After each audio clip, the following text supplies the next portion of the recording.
I will now turn to the actual presentation from Saskatchewan Research Council as outlined in Commission Member Document 14 H5.1 and H5.1A. I understand that Mr. Muldoon will make this presentation. Please proceed. Good morning. My name is Joe Muldoon. I'm the Vice President of Environment at Saskatchewan Research Council. With me today is Ian Wilson. The remediation to my left is Ian Wilson, the remediation manager for the project. To my right is Dr. Alexei Klyashtarin and Chris Reed, to my right behind me, who are the project managers for the Gunnar remediation project. Directly behind me is Hal Sanders, who, as you mentioned, the Assistant Deputy Minister with Saskatchewan Environment. Saskatchewan Economy is here as well.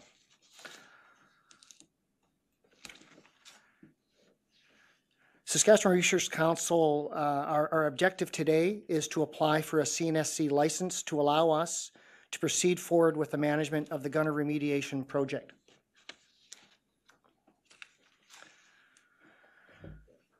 Dealing first with the purpose of the project, the immediate site safety is being managed through restricted access and community education.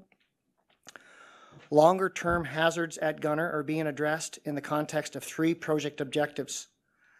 These are focused on eliminating or reducing risks to humans and the environment, applying technically and economically feasible approaches to conduct the remediation itself, and establishing a cost-effective monitoring program that minimizes long-term care and maintenance at the site, which can be very costly due to the remoteness of the site and the fact that it is off the power grid.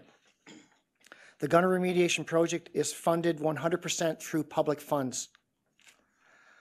We are looking for solutions that minimize the risk of having to undertake any major post-remediation work that would require significant mobilization to a remote site. This approach also ensures a smooth transition into the institutional controls program. In terms of its history, the abandoned Gunnar site housed a residential area along with a mine and mill comprising an open pit and underground workings from which uranium ore was mined and subsequently milled on site. The site was operated by the now non-existent Gunnar Mining Limited from 1953 to 1964, and it was left as is with no or little decommissioning. The site is a legacy site and is a liability of the province. The Gunnar mine was operated under different environmental standards than we would expect today. The current environmental state of the site is unacceptable under modern standards, and the province has contracted Saskatchewan Research Council to manage the cleanup of the site. As a result, SRC has been working closely with project partners, regulatory agencies, and northern communities to develop a plan to remediate the site. Between 2010 and 2011, focus had been placed on the abatement and demolition of buildings and structures on the Gunnar site to address public safety concerns in compliance with Commission Order 10-1. With the successful completion of that work, SRC has been focused on gaining the necessary approvals for the remediation plan through the environmental assessment process in parallel with developing licensing documentation for the site. These photos are from Saskatchewan archives and show the site at the start of surface mining activities. That would be the picture on the left. The mill infrastructure to your right included drum filters on the top, acid leach tanks in the middle, and a diesel power plant to the right. SRC has developed plans to address the risks associated with the complex interactions of the major site components or site aspects listed here. The major site risks, as indicated in the 2013 EIS, are 3 separate tailings areas, the flooded pit, waste management, and the waste rock piles. Site safety, environmental protection, and cost effectiveness are our guiding principles for this project.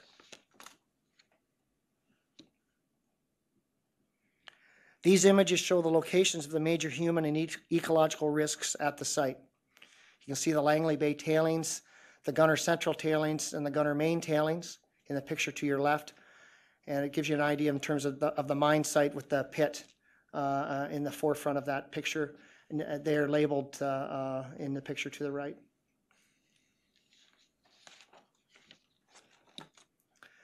The hazards that are present on the site include physical hazards in the form of debris, steep slopes, radiation exposure from the waste rock and tailings areas, chemical contamination as well, some of the formal industrial reagents, those kinds of things.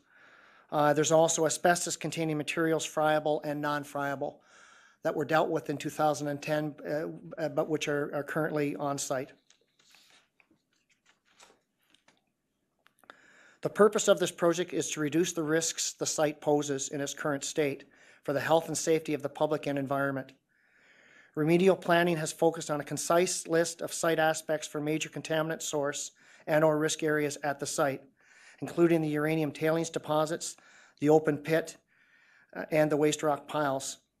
Specifically, the remediation project objectives and endpoints are the management of the tailings and waste rock piles to reduce the gamma dose rates, minimize contaminant releases to the receiving environment, permanent management of all the waste materials, remediation and contouring for compatibility with the natural surroundings and future use of the site, and taking measures to ensure conventional health and safety. Those is followed. Due to the size and complexity of the site, a systematic remediation approach is being utilized consisting of the following phases: the environmental assessment, detailed engineering design to follow, then the actual remediation, post-remediation confirmation monitoring, and then moving the project into institutional control long-term monitoring. I'll now turn the presentation over to Ian Wilson, who will provide further details surrounding the remediation project. Yeah. For the record, my name is Ian Wilson. During the EIS process, assessment of remedial options and alternatives for the site were completed. The majority of the analysis have been undertaken with the purpose of a preferred remedial option for the site. However, a responsible authority had identified the difficulty in rationalizing the choice of a single remedial option. For this reason, a decision tree framework was established for each of the primary risk source, i.e. site aspects, including the 3 tailings deposits, miscellaneous site aspects such as the stockpile demolition, debris, contaminated site around this, and mill complex, as well as the waterfront, open pit, and waste rock. Next slide. Development of the decision trees was based on identification of the known risks to human and ecological health by each site aspect. The goal is to identify those areas where further information would be required prior to initiating remedial activities, as compared to those areas where remedial activities could proceed without further analysis, and to provide justification for preferred options. The decision tree framework is the process to select the remediation options and provide information for further options analysis. This slide shows a diagram of the proposed process for the evaluating the remediation options developed during the EIS process into a final design ready for operational implementation. Some of the criteria that will be utilized to choose a preferred remedial option will be: does the option meet the project endpoints and guidelines? Is the option economically efficient? Is the option site-specifically implementable? Is there enough characterization data to support preferred option? Next slide. The next slide is an illustration only of a decision tree as taken from the EIS. Without going through any of the detail presented, the decision tree is a graphical analysis of risks to human health and ecological health, physical hazards posed by each site aspect in its immediate source area, intermediate pathways, and receiving environments. Next slide. It is anticipated that most utilization of decision tree frameworks and options analysis will be during the detailed engineering design phase of the project. Here is a very general graphic of the anticipated engineering design process. What is important here is that the process for completing analysis clearly shows that a proposed remediation option provides the most cost-effective solution. Monitoring and follow-up programs are an integral component of the federal and provincial legislation and regulatory framework. Monitoring will ensure compliance with any regulatory requirements and will allow systematic audit of the implementation of the remediation plan, verify the success of the remediation, track contaminant movement on site and into the receiving environment into the future, and allow the site to enter into custodial management, which is we call ICP. ICP. In 2005, Saskatchewan initiated the formal development of an institutional control framework, ICP, for the long-term management of decommissioned mine and mill sites on provincial crown land. In 2007, the province legislated the Reclaimed Industrial Sites Act and a Reclaimed Industrial Sites Regulation to establish and enforce the Institutional Control Program, or ICP. The ICP implements the process for the long-term monitoring and maintenance of sites when mining and milling activities have ended, remediation has been completed and approved, and the process for transfer of the site to provincial responsibility. The two primary components of the ICP are the Institutional Control Registry and the Institutional Control Funds, which are made up of the Monitoring and Maintenance Fund and the Unforeseen Events Fund. Because of the geographic isolation of the site, it is paramount to plan for and manage logistics. Some of the considerations would include heavy equipment materials transport to site. For this to be done, usually there's two routes, either via barge in the summer or ice road in the winter. Moving staff and labor to site. Snow machines, boats, and air are usually our ways, our means of getting these resources to site. I've put a couple pictures of some of the infrastructure that is currently on site.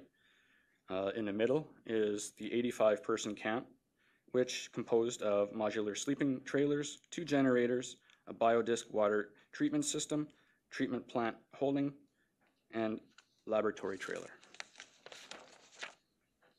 Primary timeline. In 2014, we have completed the initial licensing process, public procurement to select a remediation design engineer, and begin preliminary remediation engineering design with cost benefit. In 2015, we planned a design engineer to develop field investigation plan to obtain gap information for remediation design, complete engineering design field investigation, design engineer to complete issued for tender remediation design, public procurement to select implementation contractors, and initialize remediation options. In 2016, we plan to mobilize heavy equipment and materials for remediation options on the winter ice road and begin remediation operations. It is critical, both from a geographic, economic, and social aspect, to maintain project momentum by maintaining schedule milestones and timelines. Engagement. SRC understands the importance of engagement with peoples affected by remediation work in this region. SRC will continue to engage the people and communities living in Athabasca Basin at all stages of this project, including the decision tree. SRC currently has committed to and has utilized a community monitoring program during work on its sites. The program consists of hiring Athabasca community members to travel to SRC project sites, observe activities, and speak with workers and report back to Athabasca community leadership and SRC regarding their findings. Some examples of SRC's social engagement in the past are as follows: 107 community meetings, SRC has provided industrial construction training for more than 100 local Athabasca residents for Gunnar demolition, have developed Homer Yellowknife capacity building opportunity for Fond du Lac Denisovan First Nation. Community representatives directly participated in Gunnar remedial option development during environmental impact process. Community representatives directly participate in Gunnar and Laredo proposal review evaluations and support of Prince Albert Grand Council, PAGC, Traditional Knowledge and Traditional Land Use Study. SRC will continue to utilize best practices to maximize benefits to Athabasca Basin. Some examples of economic benefits are as follows. To date, 50% local labor utilization for Gunnar demolition project. Year to date, 52% Athabasca Aboriginal labor utilization on the Laredo remediation project. Year to date, 72% local heavy equipment utilization on the Laredo remediation project, as well as economic partner for PAGC Athabasca Community Training Initiative, direct economic benefits to Athabasca community businesses, indirectly through Athabasca Basin Development Corporation, and economic support of Northern and Aboriginal cultural and sporting events. The SRC and Government of Saskatchewan have made a concerted effort to ensure that ongoing site activities are communicated to residents of the Athabasca region. On average, community meetings have been held 3 times per year within the region. Currently, SRC utilizes multiple means of distributing information to people and communities of the Athabasca, including through First Nations Aboriginal chiefs and community leaders, through PAGC and Métis locals, through community meetings, through Athabasca sector gatherings, through community monitors, through Northern Multimedia, through Dene translations of our documents, and through community site tours. This slide highlights some of the specific information distribution SRC has used in the past, which includes on-site hazard signage in both English and Dene on the top left, various forms of multimedia, which includes Facebook, SRC websites, Twitters and blog, articles in traditional printed media, and clear language Dene summary of the Laredo EIS in the bottom right.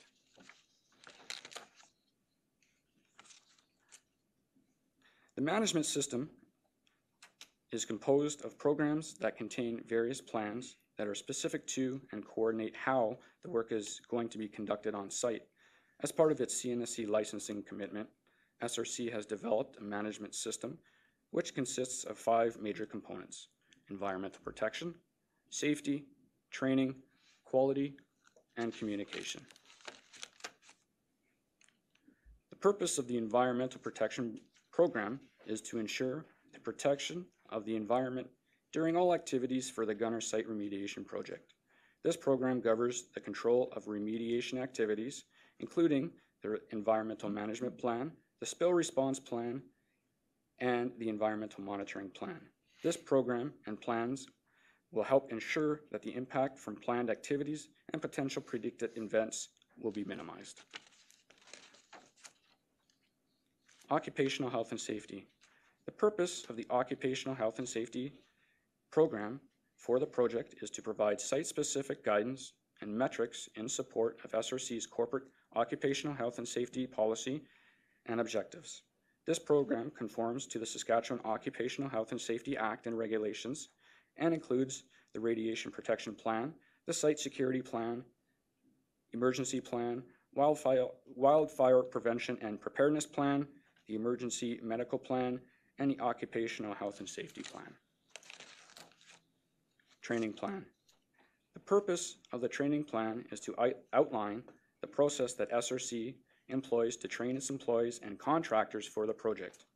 The training program includes the training plan, which outlines how training will be identified, employed, tracked for SRC employees and contractors while working at the site. Quality program. The purpose of the quality to outline the process that governs how the SRC ensures quality work for the project. The quality program covers the framework which establishes the process required to ensure that SRC continuously monitors its performance and fosters a high-quality product. The quality includes the Quality Assurance Plan, the Corrective Action Plan, the Management of Change Plan, and the Document Control Plan. Finally, Communication Plan. The purpose of the communication program is to outline the process that SRC employs to communicate with the project interested third parties. The program includes the communication plan, which outlines how internal and external communication is conducted and recorded, as well as the general community and public views, opinions, and concerns related to the site.